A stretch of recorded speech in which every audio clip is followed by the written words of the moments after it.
ನೀವು ಎಣಿಸ್ಬೋದು, ಅದೆಲ್ಲ ಸಾಧ್ಯನಾ? ಇನ್ನೊಮ್ಮೆ ಬಂದಾಗ ಹೌದು, ಇನ್ನೊಮ್ಮೆ ಬಂದಾಗ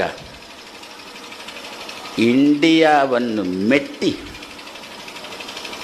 ಇಂಡಿಯಾ ಮುರ್ದಾಬಾದ್ ಅಂತ ಮಾಡಿ ಭಾರತ ಮಾತಾ ಜಿಂದಾಬಾದ್ ಅಂತಾಗಿ.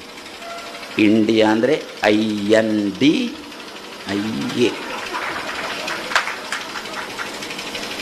ನಿತ್ಯ ಪಾಪಪುರುಷ ವಿಸರ್ಜನೆ ಮಾಡ್ತೇವ. ಪಂಚಮಹಾಪಾತಕಗಳನ್ನು ಇಲ್ಲಿ ಸ್ಮರಿಸಿಕೊಂಡು ಇಲ್ಲಿ ಎಳೆದು ಶೋಷಣೆ ಮಾಡಿ ಇಲ್ಲಿ ತಂದು ಸುಟ್ಟು ಇಲ್ಲಿ ತಂದು ಭಸ್ಮ ಪರದೇಶಕ್ಕೆ ಬಿಸಾಡಿ ಆಮೇಲೆ ಭಾರತ ದೇಶ